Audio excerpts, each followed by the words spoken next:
Amen. Il est vivant. Le ressuscité, c'est qui? Bénis Dieu pour notre présence en ces lieux. Plusieurs personnes parmi nous ont reconnu le miracle que Dieu a fait dans notre vie. Au moment que plusieurs personnes cherchent des miracles, toi tu as reconnu que Dieu t'a donné le souffle. Et ce souffle que Dieu t'a donné, il ne veut rien d'autre que ça, que sa gloire lui soit rendue. Voilà pourquoi tu es venu en ce lieu pour le rendre gloire et le célébrer. Que Dieu te bénisse de ta présence en ces lieux. Alors sans plus tarder, nous allons commencer avec notre prédication de ce jour. Et je prie que tout un chacun soit disponible et disposé à recevoir cette parole.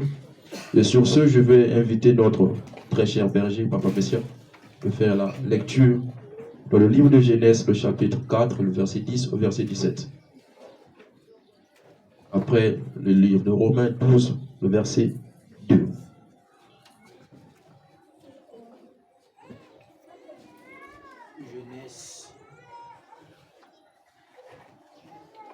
Genèse chapitre 4, le verset 10 au verset 17. Lisons la parole de Dieu dans Genèse chapitre 4, le verset 10 au verset 17. Il est écrit: Et Dieu dit, qu'as-tu fait? La voix du sang de ton frère crie de la terre jusqu'à moi. Maintenant, tu seras maudit de la terre. Qui a ouvert sa bouche pour recevoir de ta main le sang de ton frère? Quand tu cultiveras le sol, il ne te donnera plus sa richesse.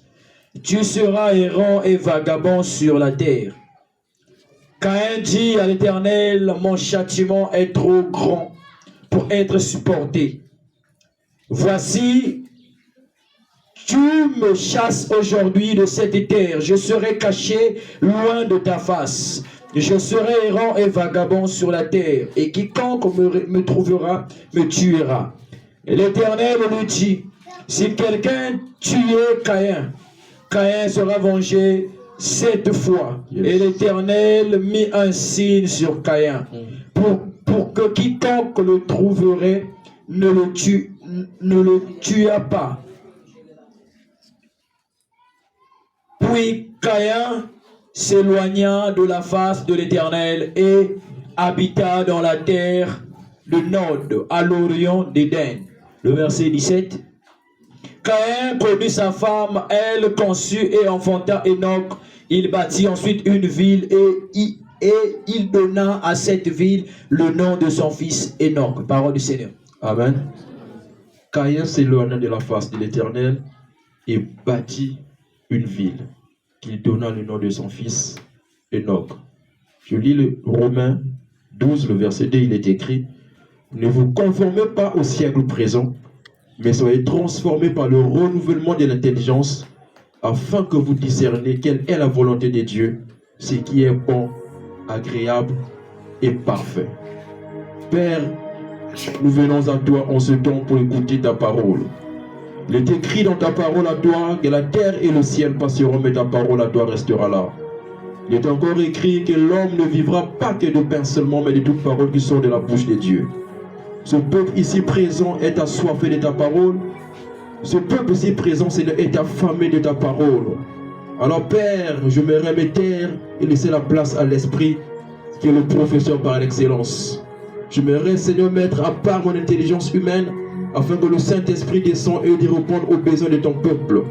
Raison pour laquelle je prie que le canal que tu as choisi soit béni et oint par toi et que toute parole qui sortira de ma bouche ne soit pas mienne, mais une parole que toi tu auras versée dans la vie de quelqu'un, de ton peuple qui est ici présent, Seigneur. Alors je prie que la connexion soit bonne. Je prie, Seigneur, oh Dieu, que tes anges se mobilisent afin d'assurer la protection et que tout esprit qui ne confesse pas ta gloire, on se taise maintenant. Et que tout esprit qui n'est pas, Seigneur, le tien, soit, Seigneur, banni en ces lieux. Et je prie, Seigneur, que la puissance seule inonde ici. Il est écrit, Seigneur, de ta parole, que ma prédication ne se reposait pas sur les discours persuasifs, mais cela était une démonstration de puissance et d'esprit. Et je prie que le Saint-Esprit soit à l'œuvre afin que ce peuple te rencontre parce que tu es Dieu par le nom de Jésus-Christ, que j'ai ainsi prié et demandé Amen. Vous remarquez, les thèmes ont changé, mais le thème phare est toujours resté là. Alors ce thème, je l'ai choisi, Dieu m'a mis à cœur de parler de ça aujourd'hui. J'étais en discussion avec un frère, on était en train de causer, enfin automatiquement Dieu me parle de ça. Il y avait des choses que je me mettais à dire qui m'a poussé à choisir ce thème et je pense que cela fera du bien à quelqu'un ce soir. Alors ce thème que nous avons choisi, c'est la reconversion. Et nous savons que lorsqu'une personne est dans le monde, c'est un païen. Lorsqu'une personne ne connaît pas Dieu, cette personne n'est pas convertie. Lorsqu'une personne est dans un monde quelconque, cette personne n'est pas convertie. Mais lorsque la personne vient à Dieu, on dit que la personne s'est convertie à Dieu.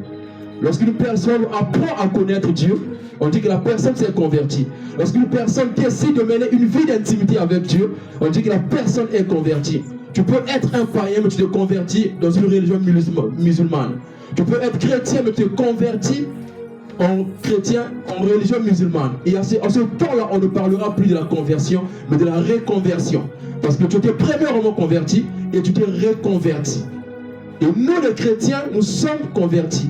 Parce que tout le monde qui est ici présent a pris le soin de connaître Dieu. Et on a résolu pour nous, le mieux pour nous, c'est de suivre Dieu. Et en cela, nous sommes convertis. La conversion, c'est ce que nous avons fait lors du baptême. Tu as abandonné Dieu, le péché pour suivre Dieu. Ça, c'est la conversion. Mais en tant que converti, tu dois aussi se reconvertir. Pourquoi se reconvertir? Parce qu'il y a des choses en tant que chrétien que tu fais qui ne te placent pas en qualité d'un chrétien. Lorsque Dieu a créé la terre et le ciel, Dieu a créé un homme qui allait représenter Dieu sur la terre. Et cet homme s'appelait Caïn. Il est appelé Adam. Il était la matière même de Dieu. Il était l'homme que Dieu lui-même avait créé. Et c'est Dieu qui a soufflé de ses narines le souffle de vie. Il était le représentant de Dieu. Il était créé à la dimension d'un Dieu. Dieu lui a donné le pouvoir de dominer sur toute la création et de nominer sur la création divine, la création terrestre. Et jusqu'à ce que Adam a péché devant la face de Dieu, Adam a désobéi à Dieu. Et lorsque Adam a désobéi, Adam a connu deux enfants. Le premier était Caïn et le deuxième Abel. L'un était cultivateur et l'autre était berger. Abel offrait des sacrifices à Dieu. Et lorsque Abel offrait des sacrifices, Dieu agréait toujours le sacrifice d'Abel. Et lorsque Caïn en son tour offrait des sacrifices, Dieu ne prêtait pas un regard attentionné sur ces sacrifices. Et cela a suscité la colère dans le cœur de Caïn, jusqu'à ce que Caïn a tué son frère. Et lorsque Dieu a remarqué que Caïn a tué son frère, Dieu pose à Caïn: qu'as-tu fait? Car le sang de ton frère est venu jusqu'à moi, te réclamons. Et lorsque Dieu dit à Caïn cela, Dieu a puni Caïn. Dieu dit que la terre que tu cultivais, parce que toi tu es cultivateur, la terre que tu cultivais, maintenant ne te produira plus des graines que toi tu produis, mais tu produiras maintenant des épines et des ronces, que tu mangeras à la sillon de son front. Dieu savait que le châtiment de Caïn allait se reposer sur son domaine. Et son domaine était la terre. Caïn pratiquait la terre. Caïn pratiquait l'agriculture. Caïn était cultivateur. Et Dieu maudit Caïn à travers la terre. Et lorsque Caïn part, connaissant que Dieu lui a maudit sur son domaine, qu'est-ce qu'il a fait? Il s'est reconverti. Il a changé de direction. Il est allé bâtir une ville. Lorsqu'il s'est éloigné de la face de Dieu, au lieu de continuer à creuser, au lieu de continuer à cultiver la terre, il a commencé à bâtir. Il a bâti une maison, il a bâti un quartier, jusqu'à bâtir une ville. Il s'est reconverti. Connaissant son domaine, et plusieurs chrétiens aujourd'hui sont dans l'impasse parce que tu as caché à quelque chose que Dieu n'est pas censé te bénir là-dedans. Tu es tellement passionné par la médecine que moi je mourrai médecin. Tu es tellement passionné par la police que moi je mourrai militaire. Mais ce n'est pas par là que Dieu t'appelle. Et j'aimerais dire à quelqu'un, lorsque tu es dans un domaine où Dieu n'est pas censé te bénir, le chèque devient naturel dans ta vie. Le chèque devient naturel, ce n'est plus question des sorciers. Là, les sorciers ne te maudissent pas, mais c'est Dieu qui n'est pas là où tu es. Lorsque Dieu a appelé Abraham, le pays d'Abraham a connu une famine. Et Dieu dit à Abraham, sors de la maison de ton père et je te bénirai. Et Abraham était obligé de sortir, de se séparer avec son neveu Lot et d'aller ailleurs là où Dieu lui appelait. Et lorsque Abraham mit au monde un fils, Isaac, et au temps d'Isaac aussi, le pays connut la famine. Alors Isaac avait la révélation de son père. Et lorsque mon père était confronté à cette situation, la solution était venue par le déplacement. Donc il est mieux que moi si je me déplace pour aller trouver la solution. Et Dieu dit à Isaac, toi ne sors pas. Reste là où tu es, c'est là où je te bénirai. Mais pourquoi lui il est resté? Parce qu'il savait, Dieu ne l'attendait pas ailleurs. Son père a trouvé grâce en Égypte. Mais lui, Dieu lui a dit de rester dans le pays et c'est là où Dieu était censé le bénir. Et lorsqu'il est resté là-bas, et Dieu lui a béni. Mais nous, en ce temps, nous devenons tellement accrochés à des choses qui nous empêchent parfois d'avoir la main de Dieu. Caïn était cultivateur, Dieu lui a maudit la terre. Il a changé de version et il est allé bâtir des villes, il est devenu immobilier et Dieu lui a béni. Il y a eu aussi un homme de la famille d'Abraham. Lorsque Abraham a mis au monde un fils, le fils de la promesse qui s'appelait Isaac. Et la promesse était sur Isaac. Lorsque Isaac a mis au monde, il a mis au monde Jacob. Et Abraham avait mis au monde un fils qui s'appelait Ismaël. Mais Ismaël n'était pas un fils de la promesse était sur Isaac, que Dieu avait promis. Et lorsque Jacob donna Isaac, Isaac donna Jacob et Ésaü. Et la promesse de Dieu, la prophétie disait que c'est Jacob qui allait devenir sur Ésaü. C'est Jacob qui allait devenir sur Ésaü. Ésaü n'avait pas la bénédiction de son père ni de Dieu. Et il était censé partir. Et lorsqu'il est allé se marier, il est allé se marier avec des femmes que son père n'était pas d'accord. Il ne voyait pas la main de Dieu. Et lorsque Ésaü est parti, il trouvait que les femmes qu'il avait n'étaient pas la volonté, n'étaient pas la volonté de Dieu ni de son père. Qu'est-ce qu'il a fait? Il est allé se remarier avec une femme de la maison d'Ismaël. Donc Ismaël était un fils d'Abraham. Ismaël était un fils. Il n'avait pas la promesse. Mais lorsque Dieu a dit que la promesse est sur Isaac, Abraham a présenté Ismaël auprès de Dieu. Souviens-toi d'Ismaël, il a vu devant ta face. Et Dieu dit au sujet d'Ismaël, je t'ai exaucé. Lui aussi sera une grande nation. Et chez lui naîtra 12 princes. Pas de roi, parce que le roi était chez Isaac. Et lorsque Ésaü, qui était roi par appartenance avec Isaac, de la lignée d'Abraham, se retrouve un roi qui est dépouillé de la royauté et de la loyauté, va dans un pays où il n'y avait que des princes. Le pays d'Ismaël. Lui se retrouve plus que cela. Il se retrouve plus que les princes parce que lui, il est roi en appartenance de la lignée d'Abraham. Et c'est là où il a commencé à prospérer. Il a commencé à prospérer jusqu'à ce qu'il a pris une femme qui s'appelait Mahamat. Mahalat qui signifie flûte, qui signifie adoration. Le problème avec nous les chrétiens, c'est parce que nous n'arrivons pas à découvrir la chose qui ne marche pas dans notre vie. Tellement on est trop spirituel, nous passons outre la réflexion. Tellement que nous sommes spirituels, nous passons outre les choses que nous voyons. Alors que la Bible nous apprend dans le livre de Romains que nous devons être censés renouveler par le renouvellement de l'intelligence. C'est ta façon de penser parfois qui fera ce que tu vois la main de Dieu. Tellement que tu es attaché à quelque chose que tu aimes tant, tellement que tu es passionné à la voir, tellement que tu es passionné à voir sa réalisation, que tu restes là. Mais tu n'arrives pas à voir la cause. Une maison qui est plafonnée n'aura jamais de chauve-souris dedans. Mais le jour qu'un plafond, le jour un contreplaqué va tomber, il y aura pénétration des chauves-souris dedans. Mais tant de fois que tu vas commencer à tuer les chauves-souris, ils reviennent toujours par là. Le problème, ce n'est pas les chauves-souris, le problème, c'est la porte par laquelle ils sont rentrés. Tant que tu ne reconnais pas un défaut qui est en toi, tant que tu ne reconnais pas que le chemin par lequel je marche n'est pas le chemin où Dieu m'appelle, n'est pas le chemin où Dieu m'attend, tu ne verras jamais la gloire de Dieu. Tu ne verras jamais la gloire de Dieu venir à toi. Le renouvellement d'intelligence, c'est comme si une personne qui a fait une mise à jour. Un téléphone a des applications, mais à chaque moment, les applications deviennent obsolètes. Et un téléphone qui a des applications qui sont obsolètes, le téléphone bug.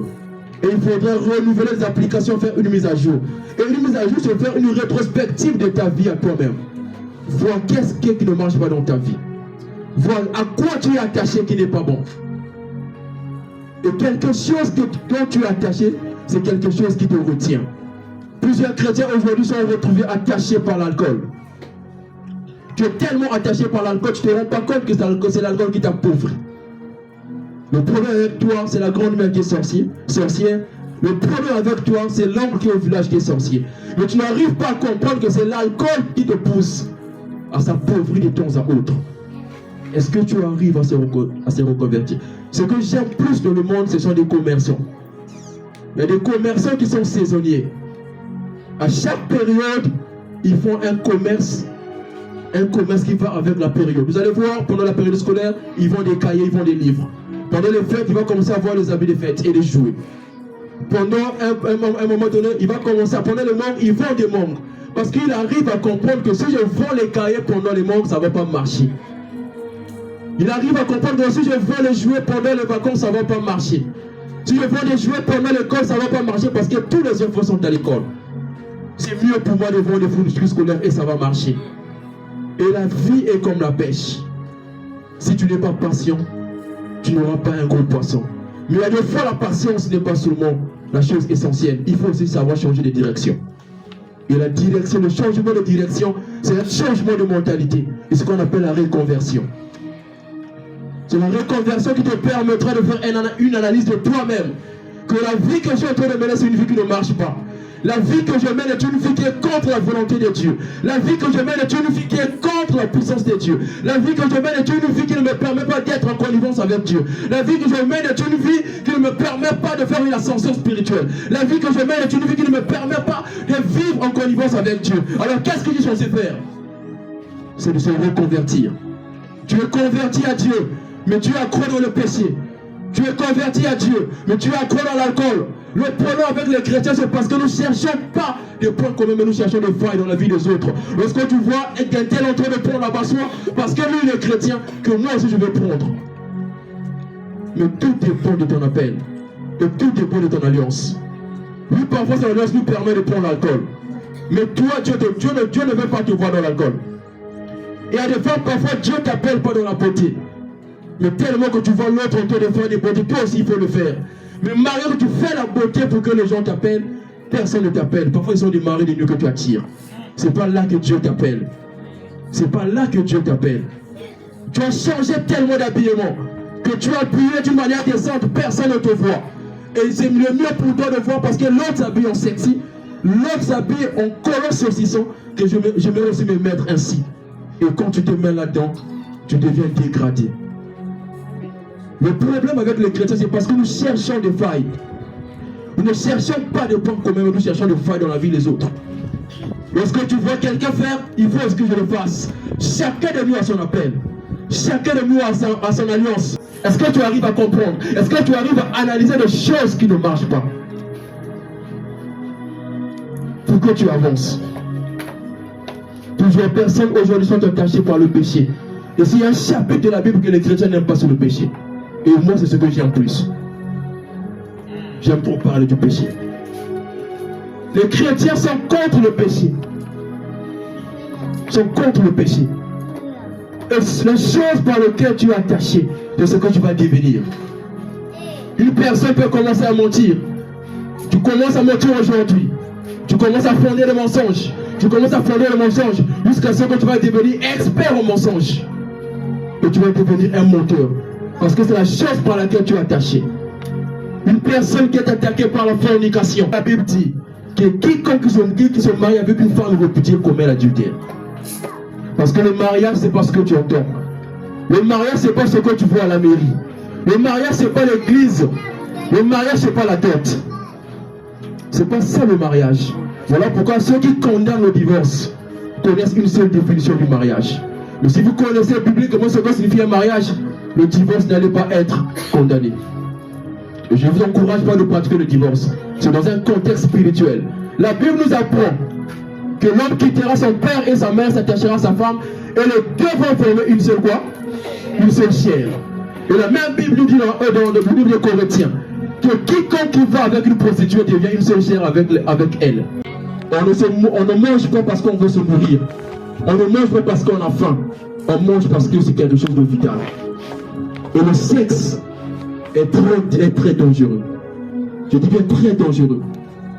Si aujourd'hui les enfants de Dieu sont accros des maris de nuit, non pas parce qu'ils veulent se satisfaire, parce qu'ils veulent former une seule chair avec toi. Et lorsque tu es une seule chair avec une personne, la Bible nous dit, l'homme n'a pas autorité sur son corps, c'est sa femme. Et sa femme n'a pas autorité sur son corps, c'est l'homme. Donc lorsque vous êtes attachés, et lorsque la Bible parle de former une seule chair avec une personne, c'est pas par le mariage. C'est pas parce que vous allez venir à l'église. C'est pas parce que vous allez partir à la mérénité. C'est parce que vous allez passer à un acte sexuel. Et c'est là où la Bible dit, vous faites une seule chair. Et même à la mairie, lorsque vous êtes marié et que vous n'avez pas passé à l'acte sexuel, on dit que le mariage n'est pas consommé. Le mariage n'a pas été consommé parce que vous n'êtes pas couplé. Et un mystique que nous transportons, et le toit de la femme, c'est dans son sexe. Et plusieurs personnes se disent que non, pour toi c'est un moyen de gagner de l'argent, que pour moi c'est un moyen de se faire reconnaître, que pour moi c'est un moyen d'accumuler tous les biens. Mais si tu savais qu'est-ce que tu perds en voulant gagner un téléphone, c'est toi qui allais donner l'argent, le téléphone à la personne là, pour te remettre ce qu'il a pris dans toi. Parce que tu ne sais pas ce que tu perds. Plusieurs personnes se sont dans des relations purement sexuelles. Une relation sans intimité, une relation sans affection, une relation purement sexuelle. Tout ce qui t'intéresse c'est le sexe. Tu vis avec une personne qui ne te considère pas, mais tu es capable de coucher avec la personne. Mais lorsque tu le fais, tu ne sais pas ce que tu perds. Tu ne sais pas ce que tu perds. Il y a des gens qui se disent aujourd'hui que moi je sors avec un gars, il a beaucoup d'argent. Mais lui et moi on se voit rarement. Rarement, je suis capable de le tromper. Seulement un jardinier qui connaît la valeur d'une plante épinard dans son jardin. Il sait que si aujourd'hui je n'ai pas arrosé, demain je vais arroser, ça va produire. À chaque fois qu'il aura fait, il viendra prendre. Ne jouez pas avec la sexualité. Ne jouez pas avec la sexualité. Tu peux perdre ta vie à cause de ça. Tu peux perdre ta grâce. Il y a des gens qui ont reçu des prophéties. On t'apprend, là nous sommes, demain matin nous serons en décembre. Et plusieurs ont reçu des prophéties depuis le 31 janvier de l'année passée. Et jusqu'à aujourd'hui, les prophéties ne sont jamais accomplies. Mais pour toi, c'est le pasteur qui n'est pas puissant. Or, j'aimerais dire à quelqu'un que la prophétie marche. La prophétie dépend de ta position. Si Dieu te dit que non, tu vas te marier, ma soeur, la prophétie a vu ta position actuelle. Que si tu gardes ta position actuelle, tu vas te marier. Mais si tu changes, elle aussi va se déplacer. Voilà pourquoi Dieu dit à Habakkuk, attends là, il faudrait pas s'accomplir, c'est une prophétie qui marche. Et elle dépend de ta position. Est-ce que tu arrives à réaliser que c'est la prophétie qu'on avait annoncée ne s'est pas accomplie, c'est par rapport à la vie que je mène? Est-ce que si tu as compris, lorsque tu es attaché à quelqu'un, je ne sais pas pourquoi je parle du sexe, mais je crois que ça concerne quelqu'un. Lorsque tu es attaché au sexe, tu perds de grâce. Et lorsque tu fais une seule chair avec une personne, ça dit que cette personne a la capacité de contrôler spirituellement. Et il y a des gens qu'on appelait au travail. Il y a des gens qui attendent de bonnes nouvelles. Mais lorsque tu entends une bonne nouvelle, quand tu dors, tu rêves un mari de nuit, demain la nouvelle se vapore. Le problème, c'est pas l'homme. Le problème, c'est parce que tu fais une seule chair avec la personne, avec l'esprit. Donc à chaque fois qu'il y a une grâce, le monde spirituel, ça clignote et lui, il vient automatiquement pour te dépouiller. Lorsque Dieu crée quelqu'un, la personne vient avec tout ce qui est possible pour lui de rester sur la terre. Tu ne viens rien trouver sur la terre, tu viens avec. Tu viens avec toutes tes armes possibles reçues sur la terre. Et c'est ta conduite qui permettra à ce que tu grandisses avec ou tu conserves tes grâces. Le mariage, bibliquement parlant, était réservé à des hommes, à des femmes qui étaient vierges. Et la loi hébraïque ne voulait pas qu'une femme qui connaisse les hommes aille dans un lieu de mariage, parce que cette femme était déjà connectée à une personne, elle était déjà mariée. Elle était déjà mariée à une personne. Voilà pourquoi lorsqu'on a violé la sœur de David, de Dina, ses frères ont allé tabasser tout le village. Parce que leurs frères, ils savaient que leur sœur ne pouvait plus être prise par quelqu'un. Parce qu'elle était déjà mariée à quelqu'un. Donc soit tu dois payer la dot pour prendre la personne, soit tu dois libérer la personne. Et la Bible nous dit dans le livre de Proverbes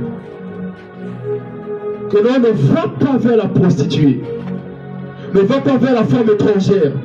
il y a des conséquences qui arrivent. Il y a des gens aujourd'hui qui se font le buzz dans le quartier, qui se font le gaz, que moi tout le monde me connaît. Partout tu passes, tu tires. Partout tu passes, tu tires. Partout tu passes, tu tires. Les gens te reconnaissent dans le quartier parce que tu as une identité. C'est toi le Jack Bauer. Tu es toujours ta cible, ton viseur. Tu ne manques jamais de cible. Mais tu ne sais pas en ciblant. Tu perds des grâces.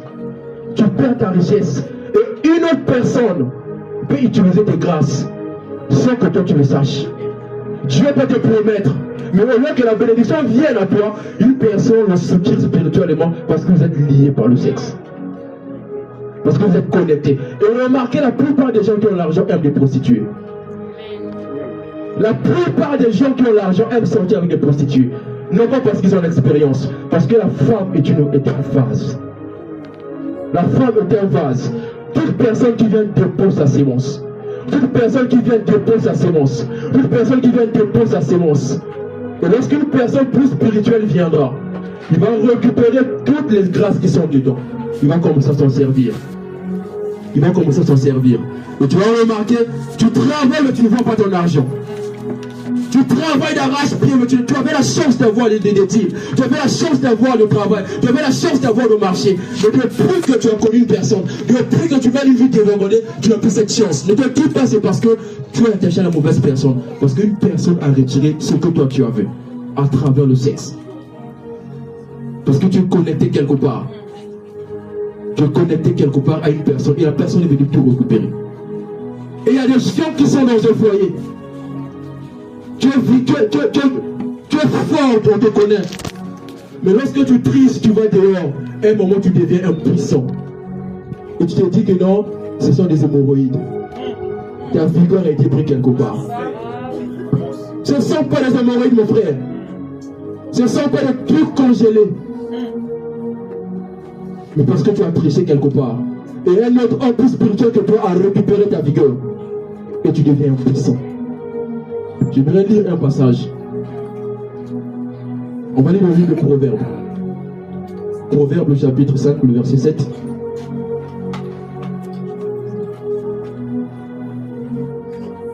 Proverbes, le chapitre 5, le verset 7. On va commencer au verset 7.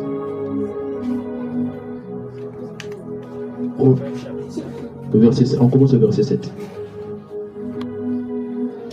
Proverbes, chapitre 5, le verset 7. Le verset 7. Et maintenant, mes fils, écoutez-moi bien, et ne vous écartez pas des paroles de ma bouche. Ne vous écartez pas des paroles de ma bouche. Donc quand Dieu te dit, ne pratique pas la fornication, ne pratique pas l'adultère. Tu es chrétien, tu es converti, mais tu continues à pratiquer ces choses. Et Dieu te dit de te reconvertir parce que cela n'est pas bon. Les conséquences vont suivre. Pas y en avance. 8. 8. Éloigne-toi du chemin qui conduit chez elle. Éloigne-toi du chemin qui conduit chez elle. Et ne t'approche pas de la porte de sa maison. Et ne t'approche pas de la porte de sa maison. De peur que tu ne livres ta vigueur à d'autres. De peur que tu livres ta vigueur à d'autres. Ta femme te connaissait célèbre à la maison, mais depuis que tu es parti ailleurs, quelqu'un d'autre a récupéré ta vigueur. Et tes années à un homme cruel. Tes années à un homme cruel, tu peux vite mourir. Tu peux vite mourir parce que tu pratiques la sexualité. Et non pas d'avoir la maladie. Parce que quelqu'un d'autre peut retirer ta grâce. Quelqu'un d'autre peut retirer ta vie. Il s'ajoute à lui. Et toi tu meurs bêtement. De peur que les étrangers ne se rassasient de ton bien. De peur que les étrangers, des gens que tu ne connais pas, vont se rassasier de ton bien. Donc quand toi tu travailles, il y a d'autres personnes qui se rassasient là-bas. Toi tu souffres, mais ton argent, tu ne vois plus l'argent en main. Parce qu'il y a quelqu'un qui se rassasie de ça quelque part. De peur que les étrangers ne se rassasient de ton bien. Et du produit de ton travail dans la maison d'autrui. Dans la maison d'autrui. Toi tu travailles dans ta maison galère. Mais ce quand toi tu travailles, c'est quelqu'un d'autre de sa famille qui mange ça là-bas. Et toi tu continues à souffrir. Parce que Dieu t'a dit ne va pas devant sa porte. On avance pas. De peur que tu ne gémisses près de ta faim. De peur que tu ne gémisses avant de mourir. Plusieurs personnes prennent conscience lorsqu'ils voient les portes de la mort s'ouvrir. Quand quand tu es tellement malade, quand tu es tellement angoissé, quand tu es tellement pincé, et quand tu vois la mort, tu commences à gémir. Tu commences à gémir. Et la Bible nous dit de peur que tu gémisses avant ta fin, avant que tu meurs, de peur que tu gémisses. N'emprunte pas le chemin qui emmène vers la fornication. N'emprunte pas le chemin qui emmène au sexe. N'emprunte pas le chemin qui emmène devant sa porte. Parce que avant ta fin, tu vas gémir. Quand ta chair et ton corps se consumeront. Quand ta chair et ton corps vont se consumer, tu n'as plus la paix. Parce qu'un autre a pris ton âme, a pris ton étoile, a pris ton voyage. Toi, tu travailles plus pour le voyage, mais quelqu'un a récupéré ton voyage. Quelqu'un voyage à cause de ta grâce. Toi-même, tu es en train de gémir. Ton âme se consume. Tu vois toutes les années que tu as passées dans le Seigneur, tous les sacrifices que tu as fait, mais tu cherches toi le mariage. Quelqu'un doit te marier à cause de ta grâce. Quelqu'un doit te marier à cause de ça. Tu as tellement des affaires. Depuis que tu as connu quelqu'un, les affaires ont chuté. Parce que quelqu'un d'autre travaille avec ta grâce. Ton âme va se consumer avant que tu meurs. Pas une avance. Et que tu ne dises. Comment donc ai-je pu haïr la correction? Comment donc j'ai pu haïr la correction? Dieu ne peut pas te ramener à la voie. Toi, tu deviens rebelle. Et comment mon cœur a-t-il dédaigné la réprimande? Comment mon cœur a-t-il réprimé la demande? Il y a des chrétiens, lorsqu'on parle du péché, pour lui cette parole ne le concerne pas. Lorsqu'on parle de la vie éternelle, lui il est content. Lorsqu'on parle du voyage, il est content. Lorsqu'on parle de la prospérité, il est content. Lorsqu'on parle du péché, cette partie de la Bible n'existe pas chez lui. Et sans ignorer que c'est la cause qui fait à ce que tu restes là où tu es. Comment ai-je pu ne pas écouter la voix de mes maîtres? Comment n'ai-je pas pu écouter la voix de mes maîtres? Ne pas prêter l'oreille à ceux qui m'instruisaient. Ne pas prêter l'oreille à la voix de celui qui t'instruit. Parce que c'est un frère, on est tous jeunes, il me parle. Parfois c'est lui-même il le fait. Donc je vais le faire aussi. Mais quand tu le fais, est-ce que ce qu'il lui fait, c'est ce que toi tu fais? Et en le faisant, déjà quelles sont les conséquences qui t'animent? Quelles sont les conséquences qui t'attendent? Quelles sont les choses que tu perds? Quelles sont les facultés que tu perds? Tu fais de t'appauvrir. Et tout rapport sexuel est une pénétration d'âme. C'est une pénétration d'âme. Et tu livres ton âme. Si vous ne le savez pas. Lorsque tu commets un acte avec une personne, vous êtes un. Et vos âmes sont liées. Ton âme sera contrôlée par lui. Voilà pourquoi lorsque les personnes sont mariées, ceux qui sont dans le divorce, lorsque tu arrives quelque part, on te dit, fais des fétiches. Parce que fais des fétiches sur toi, bien prends quelque chose que tu vas faire. Parce que vous êtes liés. Et ça peut forcément marcher. Et si tu n'arrives pas à reconnaître que non, c'est soit la conduite que je mène, soit la vie que je pratique, qui ne m'empêche pas d'avancer, tu ne pourras pas aller de l'avant. Et Paul a dit, soyez renouvelés. Soyez renouvelés. Et ce qui sera pour vous un culte parfait et agréable. Le défaut avec nous les chrétiens, nous sommes trop chrétiens. Nous sommes trop chrétiens, nous n'arrivons pas à voir des choses physiques. Alors que la même Bible nous enseigne que la nature ne vous enseigne-t-elle pas.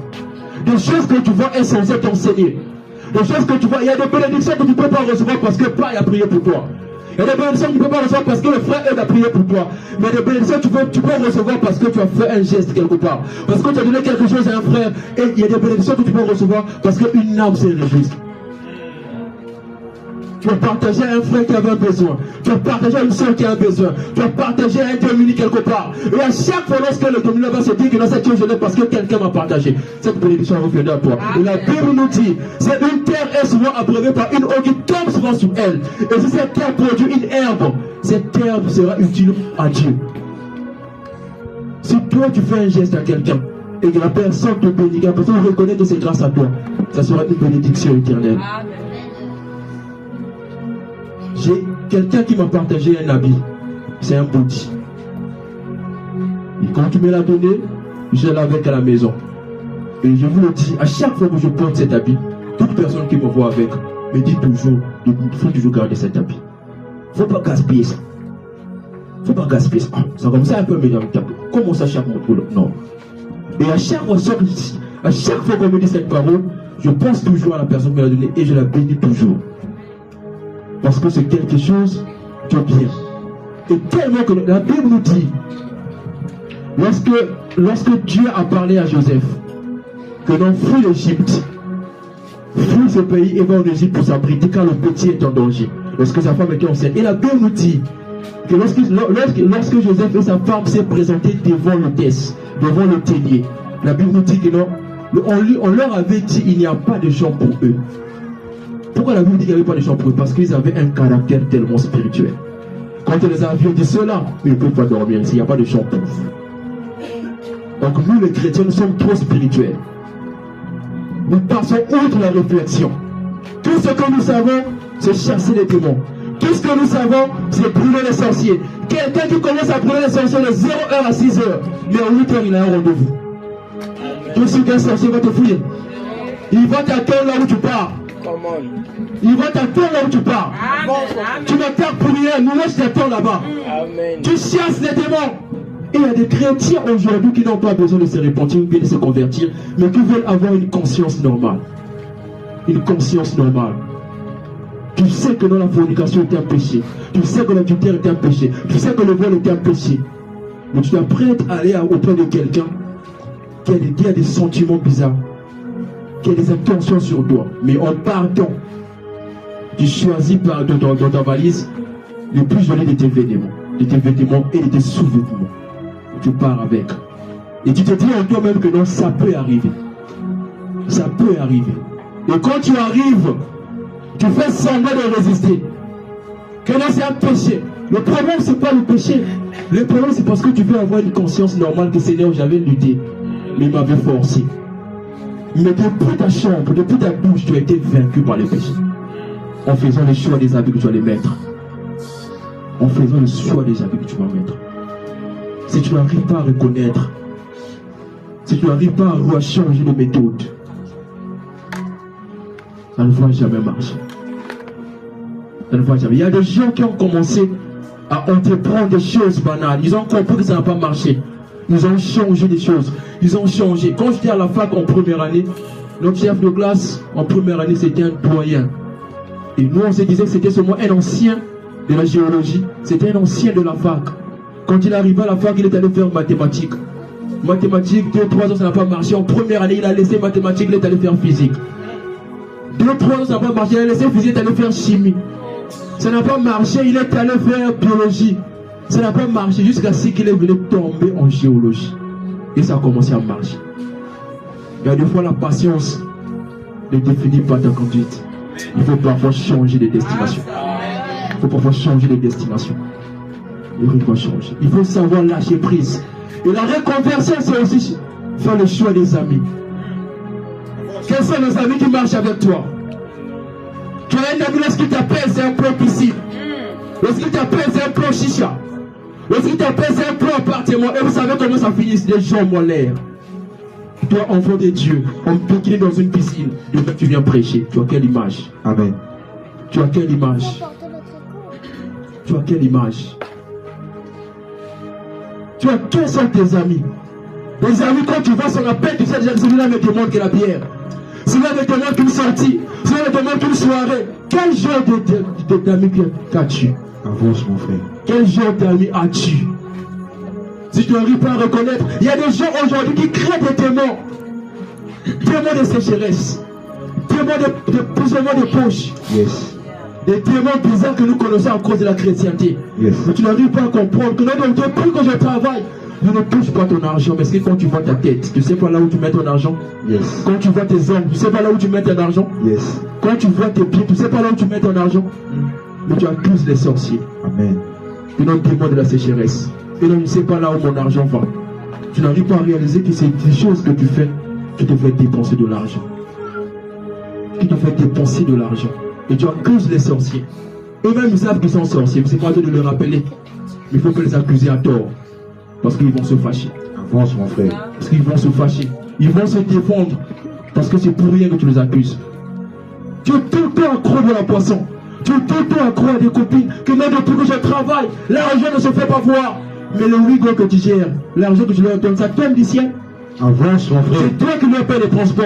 Et toi qui n'as pas les textos, c'est toi qui actives les SMS. C'est toi qui fais des forfaits week-end tout le temps. C'est toi qui assure le transport. C'est toi qui assure le déplacement. C'est toi qui assure le shawarma. C'est toi qui assure la pizza. Tu es sûr que ton argent va rester intact? Amen. Tu veux prospérer. L'année de la prospérité, tu gagnes 90 000, mais tu dépenses 80 000. Tu gagnes 10 000. Alléluia. Tu veux prospérer? Est-ce que tu peux prospérer comme ça? C'est profond. Est-ce que tu peux prospérer? Tu privilégies la nourriture.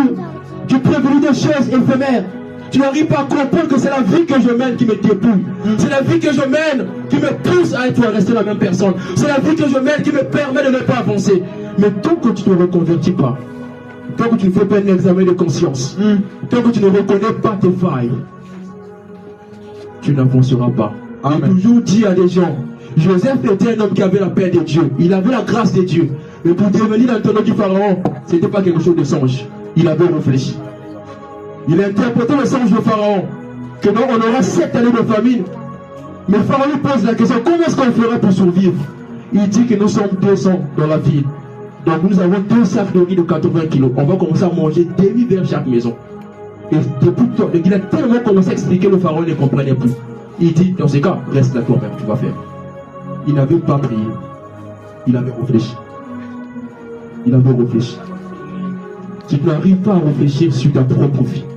Tu n'arrives pas à remarquer des choses qui ne marchent pas. Tu t'attaques à des causes. Dans ta maison, il y a des cafards qui rentrent.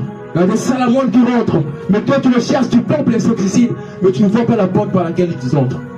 Tant que tu ne fermes pas la porte, d'autres encore vont rentrer. D'autres encore vont rentrer. Le problème, c'est pas le cafard. Le problème, c'est pas la salamandre. Le problème, c'est le trou par lequel ils entrent. Si tu n'arrives pas à remarquer ce trou, c'est comme si tu partais puiser de l'eau avec un bidon trouvé. Tu ne fais rien. C'est profond. Tu ne fais rien. L'eau ne fera que descendre. Il fera que descendre. Et tu resteras intact. Tu vas parcourir le même trajet. Tu puises ici, tu fais 2 pas, ça diminue, tu reviens. Tu vas rester là. Jusqu'à ce que Jésus va descendre. Amen. Jusqu'à Christ va descendre. Amen. Jusqu'à Christ va descendre. Le problème avec nous les chrétiens, nous sommes trop spirituels. Lorsque Salomon a dit, je n'ai jamais vu sur la terre la trace d'un serpent sur une pierre, ce n'était pas une vision. Ce n'était pas une vision, il avait réfléchi. Et lorsqu'un serpent passe sur le sable, il y aura sa trace. S'il passe sur l'eau, il y aura des hommes qui vont s'informer. Mais s'il passe sur une pierre, moi je ne pense pas qu'il y aura des traces. Je n'ai jamais vu la trace d'un aigle sur le ciel. Amen. Il avait vu, il avait réfléchi. Il avait réfléchi. Le problème, c'est parce qu'on est trop spirituel. Le problème, c'est parce qu'on n'arrive pas à faire le bilan de notre vie. Nous sommes bientôt décembre. Année de gloire, année de mariage, de prospérité, de voyage. Rien ne s'est produit. Le 31 décembre, même vœu. Parce qu'on s'est dit que ce sont des années qui changent les hommes. Et ce sont des hommes qui changent les années. Amen. Si tu arrives à reconnaître tes failles de l'année passée, les années prochaines, tu vas évoluer. Yes. Tu vas évoluer. Yes. Tu vas évoluer. En reconversion. Tu t'es converti à Christ. Qu'est-ce que tu fais dans ta vie que Christ n'aime pas? Qu'est-ce que tu fais dans ta vie que Dieu n'est pas d'accord? Qu'est-ce que tu fais dans ta vie que Christ te dit d'abandonner? Et la chose par laquelle tu es accroché, c'est elle qui va te retenir. C'est elle qui va te retenir. Esaü n'avait pas la bénédiction. Mais il est allé se marier avec un fils d'appartenance d'Abraham qui était un roi. Et il s'est marié avec une femme qui s'appelait Mahalat, qui signifie flûte, un instrument d'adoration. Il s'est accroché à Dieu. Il s'est accroché à l'adoration. Il s'est accroché à la louange de Dieu. Et il a commencé à prospérer. Et toi, est-ce que dans ta vie, tu t'accroches à Dieu? Il y a des fois, parfois, tu fais des prières sur Dieu. Dieu, j'aimerais un mari. Le défaut chez nous, les chrétiens, on a un problème de langage. Et notre langage sur terre est différent d'un langage divin. Avance, frère. Toi, tu dis à Dieu, Seigneur, donne-moi un mari, mais tu as un copain. Avance, mon frère. Seigneur, donne-moi un mari, mais tu ne sais pas que tu es déjà marié à quelqu'un. Et Dieu ne comprend pas. Quel est le mari que tu veux alors que tu as déjà un mari? Avance, mon frère. Est-ce que Dieu va te répondre comment? Est-ce qu'il faut la comprendre ce qu'il dit? Ou bien elle ne comprend pas ce qu'elle demande? Il y a des chrétiens qui sont des émotionnés. Comme on dit, la nature horreur du vide. Toi, tu ne peux pas supporter le vide. C'est ça, mon frère. Tu sors d'une relation automatiquement, tu fais le remplage. Tu remplaces. Pour toi, le vide n'a pas de place. Il faut faire le remplage. Tu pries à Dieu, Seigneur, donne-moi un mari. Dieu te sépare d'une personne. Au lieu de se ressaisir, au lieu de se reconvertir, tu te lances dans une relation. C'est profond. Tu te lances dans une relation et tu commets des bêtises. C'est profond. Un homme ne peut pas guérir la plaie. Il peut faire cicatriser la plaie. Mais là, c'est Dieu qui bande. Yes. C'est Dieu qui soigne. Amen. Dernièrement, je vous ai fait un témoignage ici de moi. La chose qui a fait que je vienne ici. Et avant que je vienne ici, j'étais quelqu'un. J'avais une vie. Une vie que je menais, ce n'était pas aussi une mauvaise vie. J'avais la crainte de Dieu en moi. Et à un moment, je commençais à vivre des choses bizarres. Des expériences pas bien la nuit. Je dormais, je me voyais prêcher. Je dormais, je me voyais faire des délivrances, des choses pas bien. Et lorsque ça s'arrête la nuit, ça commençait à me prendre la tête même le jour. Je quittais la maison, ma casa jusqu'à la faculté des sciences et techniques, en train de parler moi-même dans la rue. Parfois j'avais l'argent du bus. Quand j'arrive au terminus, j'ai dit non, je vais marcher à pied. Et je commençais à parler comme un fou. Comme tout le jour ça revenait comme ça. Quand j'arrive à l'école, ça s'arrête. Dès que je sors, ça recommence.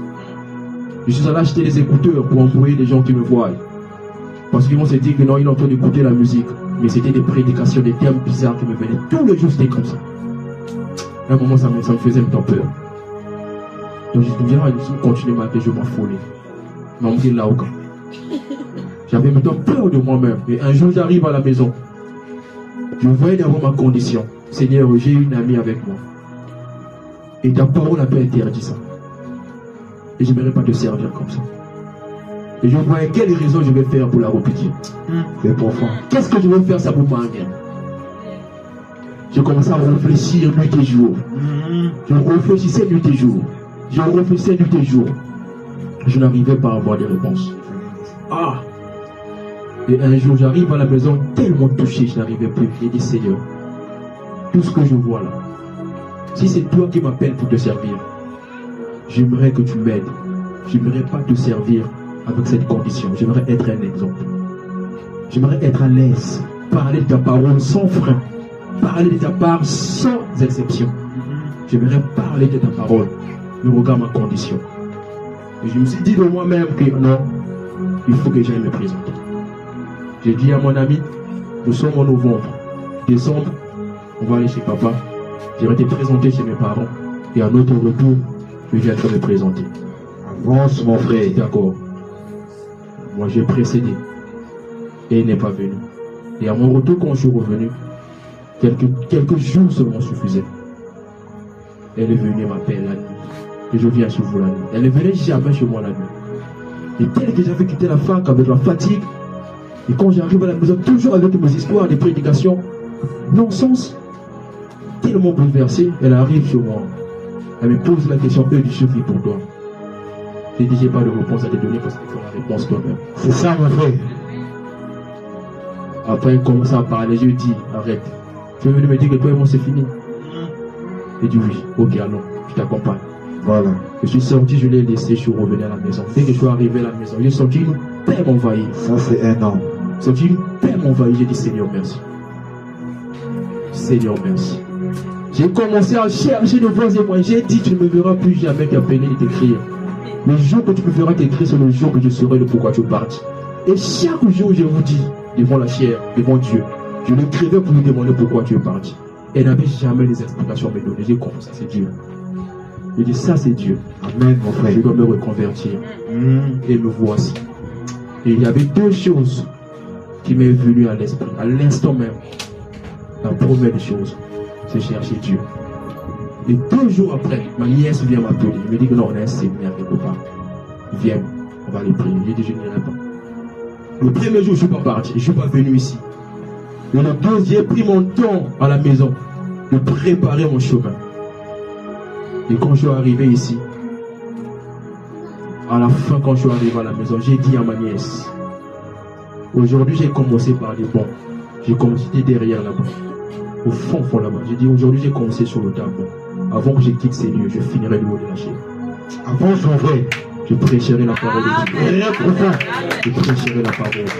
Et si tu ne crois pas, si tu ne crois pas ce que je dis, chaque jour que je mettrai là-bas, Dieu va me parler. Je vais recevoir les Écritures. J'ai fait près 6 mois. Mon père est témoin. Jusqu'à ce que Père ait autorisé à tous les lecteurs de venir les Écritures. Après le culte, parce que je sortais tôt le matin. Tous les lecteurs me connaissent. Chaque jour, je reçois les Écritures. J'ai dit, ça c'est la preuve. Ça c'est la preuve. J'ai pris conscience de mon handicap. J'ai exposé à Dieu. Et je me suis reconverti.